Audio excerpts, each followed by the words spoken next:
welcome to PezKnits. My name is Presley. Happy 2025! Woo! This is the first episode of this year. So excited. Actually, over the break, I got a notification from YouTube that my channel is 2 years old. What? I was like, I haven't been doing it for that long, but then I remembered I did take a little bit of a break between 2021 and 2022. So I haven't been making like vlogs for that long. But anyway, still a reason to celebrate nonetheless. This is my monthly roundup of all the things that I've kind of been working on in my crafting world in terms of like knitting and crocheting. And yeah, this is for January 2025. Let's get started. I'm gonna start with whips. So since we last spoke, I've been working pretty like monogamously on this project. And so I've made quite a bit of progress on it. This is the Happy Scrappy sweater. I've forgotten who it's by. I apologize. I'll put it down below. But this is my rendition of the Happy Scrappy. The colors are just absolutely stunning. So I think when you last saw, I hadn't even like bounded off on the bottom yet. But now I've finished the ribbing at the bottom of the body, and I've also completed one sleeve. Insane. So, okay, so many discussion points on this sweater. And I apologize if this is a bit long. So, number one, the sleeves. So as you can see, I've made a little bit of an artistic decision on this. This is not as per the pattern. This is something that I just decided to do, and I'm referring to this like purple panel here. Now, the reason why I did this is not because I'm lazy and I don't want to, you know, do the pattern over and over again and get stuck on Sleeve Island. It was a little bit of that, to be honest. But also, I thought if the whole sweater is the pattern, I feel like the pattern's a little bit less impactful. Does that make sense? So I was like, let's break it up a little bit and do like a panel of this purple and then do the pattern at the end.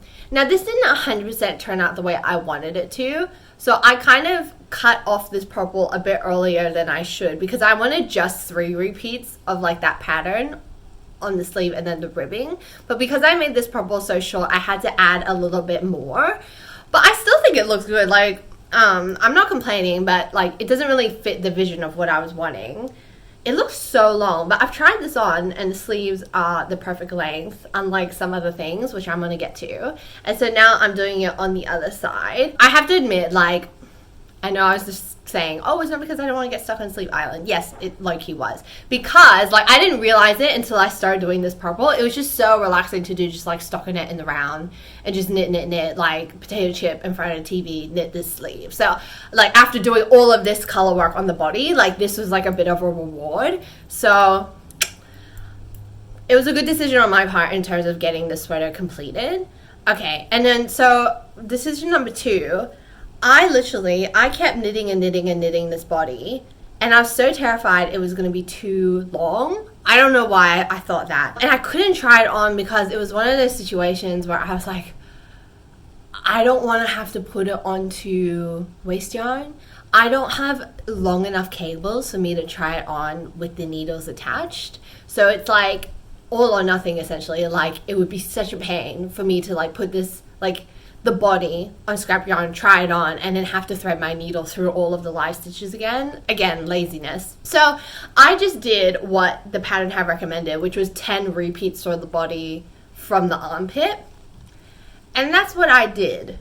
And I tried it on, and I wouldn't say it's too short. Like, it's not like, it doesn't look like a crop sweater, but it is like right at my belly button. And I was like, oh, I don't know. And so like, look, I've left it, and in my brain, also, I don't know why it's doing that. It's like do you see what I mean? Like the ribbon keeps flipping up. I don't know why that's doing that. It's probably because I need to block it, but I've never seen that before in my life. Yeah, so in my mind, I'm like, oh, it's like hit or miss. Like I could block it. Like it's really stretchy, you know, because it's like stranded color work. And so all of like the, you know, this stuff in the back is like quite loose. And I feel like if I blocked it, not violently, but just like did a medium block on it, I reckon I could add like an inch.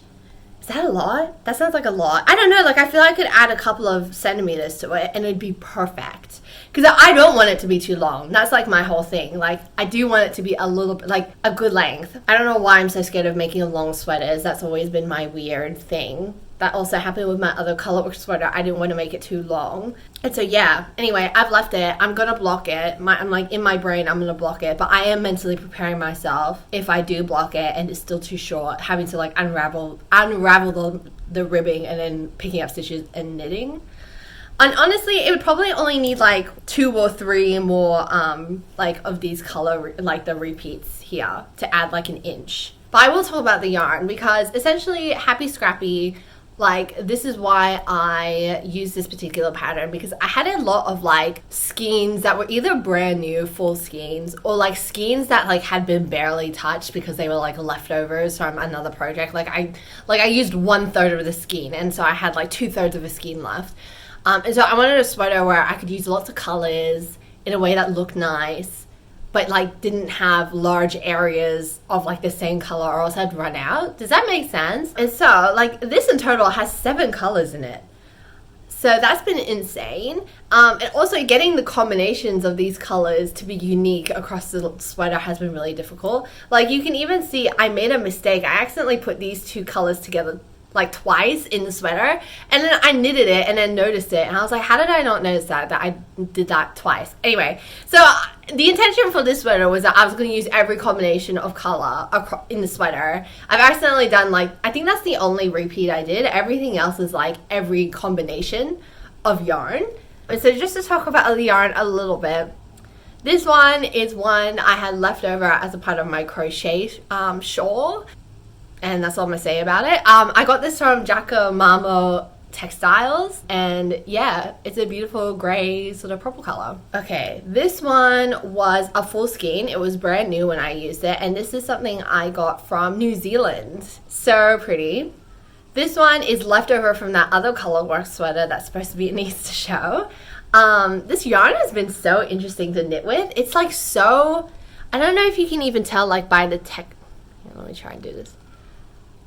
Like by the texture of it, like it's really fluffy, and it's even like, I don't know if you can see, it's got like quite a halo on it. And so my other sweater is like 100% this, so it made it like really soft. And like even in this sweater, it's only in it a little bit, but I feel like it's added a lot of softness to the sweater. And then this color, this is the leftovers from the last year's, or the most recent Stephen West knit along, and this is cashmere. It's just like a dusty gray. And then this skein, oh my god, it's a disaster. It's just like falling apart. I don't know what to do with it. I've got it with 2 balls connected to each other. That's how you know it's like dire. Like I've got one messy pile. It's like they're connected. Does that make sense? This is the other leftover from the Stephen West shawl, and it's silk. So this sweater is like a mixture of cashmere, merino, and silk. Majority of the skeins were just plain merino. It was just my Stephen West ones that were like a little bit odd ones out, weird texture. So pretty. It's like you can tell it's silk, hey, just by like looking at it. So pretty. She is looking absolutely stunning. I am looking at her and being like, ooh, new Penrith show contender. I don't know if you're new here. The Penrith show is like a agricultural show that happens every year. I've submitted my knitting twice over the last 2 years. Sorry, I don't know why I'm saying it so weirdly. So I've submitted my knitting consecutively for the last 2 years, and so I'm looking at this one thinking, oh, maybe this is a contender. But honestly, if you're like, it looks really great to someone who doesn't knit, but if you knit and looked at this, you'd be like, it's not that good.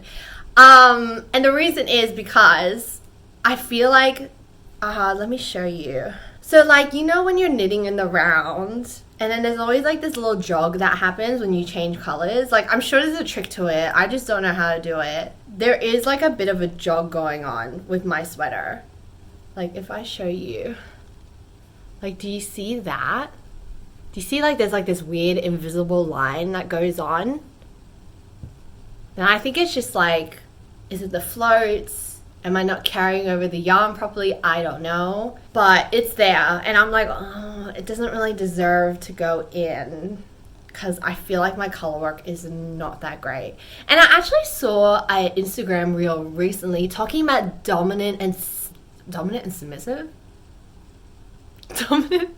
Dominant and submissive colors in color work. You're meant to do, like, the technique I saw was like insane. It changed it so drastically in terms of like whether or not you're carrying the yarn under or over determines if the color stand is like more pushed out in the fabric. Does that make sense? I don't even know if I can link it to this video, but it was like insane. It like opened my eyes. Like, people are like so smart, like discovering new things all the time. Like, maybe everyone knows about this. I didn't know about it. So when I saw it, I was like, what the actual heck? And I was like, dang, I wish I could redo this sweater with that technique, because maybe that would have helped. But anyway, it's like, that's like tricks of the trade. Like, no one would know except me. And I'm like looking at it, I'm like, it's not that great. But we'll see. Maybe, potentially a contender. Speaking of the Pinterest show, so last time I was speaking about my other colorwork sweater, which won first place at last year's Pinterest show, and then has now been submitted to the Easter show. I've had to go ahead and find the labels for the yarn that I used in the sweater, and I knitted the sweater like nearly a year ago. Nearly a year ago at that point, because apparently that's like a rule. You need to have the labels in order to submit it to the Easter show. And then I found it under my sofa. So I finally hand over that label and I'm like, oh, thank goodness. Like, that's over. And the Easter show is coming up in April, obviously, because it's in Easter. And I haven't really heard anything else about it. I'm assuming it's like in the Easter show. I actually don't know. In the middle of all this, I'm just thinking, can I like have my sweater back? And it's actually like getting a little bit cold here, which is so weird. This year's summer's been so bizarre. It like gets a little bit cold. I'm like, dang, I wish I had that sweater to wear right now. Like, I knitted it and I've never been able to wear it. Like, it would be nice if I could wear it. So hopefully it's in the Easter show, or else I've just like embarrassed myself over the last like 6 videos where I've talked about it. I was like, oh, never mind guys, I thought it was an Easter show and it's not. So yeah, no updates there. I will let you know, when I hear something. Hopefully they haven't lost it or anything. Okay, now let me move on to another whip, which is actually like a bit of a fail. And it's crochet. And I think the reason why it was a fail is because I just like I know gauge is a thing. Gauge is a thing in knitting and crochet. I just thought I'd get away with it more in crochet, but it's not true. Like, of course it's not true. Okay, so like this is a combination of a whip and a stash acquisition because this is new. So I was in Melbourne over Christmas and I went to the op shop and I found these skeins. So I got a whole bag of these. I won't show you the whole thing. It's in a really crinkly bag, but I found these cotton skeins in the op shop for like super cheap, and it's like French cotton. It's really nice quality. I can tell they're like quite old just by looking at like the packaging, I'm guessing. But yeah, they're like really nice cotton, and I don't normally use cotton like both in crochet or knitting, but for some reason like it really appealed to me and I was like, oh, I'll just get it. And then on top of that, for Christmas I received 3 skeins of Finch cotton. Now there's only 2 here because the other one is in the whip, but there's another color. And so it was kind of like a cotton sort of coincidence. I've never bought cotton in my life, and then I bought cotton for the first time, and then I got cotton for Christmas, so it was kind of funny. And I also forgot to mention, in the same op shop, I also got 2 balls of this cotton as well. And this is really nice too. It's like, I feel like cotton's quite expensive, and this is quite cheap. I think this was like $2 for this ball. And it was a really pretty color. Like, I love this green. So, like, looking at these colors all together, like, these are practically the same color, but I was like, this is really pretty. I should make a shawl. So I started making the Diversion, I think it's called the Diversions, a shawl. I forgot who it's by. And I started crocheting it, and it looks really pretty. However, I just like crochet, I just think if it's like, I think because it's slanted, I've done it badly. Like, if it was straight up and down, I think it would be better. But because it's like a slanted design, oh, it doesn't look so bad. But like, so I've stopped crocheting this, and I think I'm going to frog it. And the reason is because, like, I measured this length here. Like, it's a rhombus shape, right? You can kind of see. And then I measured this bottom edge compared to this top edge, and it's just so completely not the same. And I'm like, oh, I'm such a stickler for like the shape of things. Like if it's out, I want to frog the whole thing. And so I didn't frog the whole thing right then and there. I've let it just sit and simmer, but I think I am going to frog it because I think I'm going to do something different with it. So this was the other Finch skein. I crocheted that whole skein into this, and it made that one row. Isn't that insane? Crochet eats up so much yarn. It's crazy. So my conclusion is, after thinking about it, I'm going to make a scarf, and I'm going to make it like with the like vertical stripe sort of situation, which I know is such a pain, but I'm going to do it. As in, I would have to chain like 100 billion chains to make the, you know, the width, and then change the color vertically rather than horizontally. I think that's what I'm going to do, and then frog this. But I really like the stitch pattern of this, and I love the texture, but I just don't like the rhombus shape. If I was more skilled, I would do it. And also, if I had like all of the cotton the same thickness, like this green, this is where it all went wrong, and that's why I'm talking about gauge. Like this is, I would say, this is like an 8 ply versus this and this, which is a 10 ply. And that's kind of where it went wrong. So I'm going to frog this whole thing and make a nice like greeny blue pastel Eastery like scarf with vertical stripes.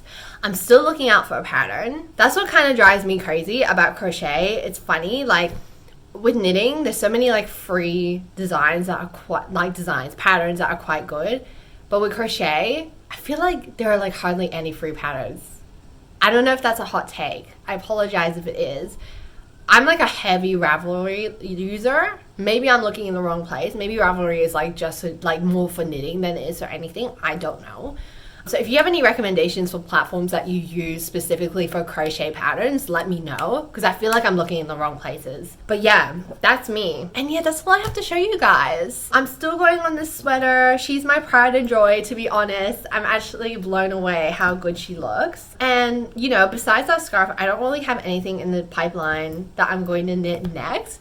I'm honestly like another sweater. I'm like sweater crazy. I don't know what has happened. But now I'm like, I want to knit sweaters. They're just so, what's the word? They're so, like the gratification of knitting a sweater for me is huge. And I'm like, another one. I'm thinking about knitting my my fiance's sweater. We'll see. It's just like, it's so funny. I'm like, oh, I want to knit so. But then the amount of yarn for him is so much. It's so expensive. That makes me double think. And then when I compare it to the amount of yarn I need, I'm like, oh, I'm so tiny and small. But like genuinely, like he's a man, I'm a woman. Like our sizes are different, right? And so the amount of yarn, you think it wouldn't be that much, but it's actually a lot. And he's not huge or anything. I feel like I'm making him sound really bad. But anyway, I'm like, there is a matter of cost here. I feel like I can't spend like $200 on yarn for a sweater. I think that's insane. Anyway, okay. I'm going to leave it there before I keep yapping on about whatever. I hope you all enjoy January, and I hope February is even better. Keep doing the things you love, and I'll see you again next month. Bye.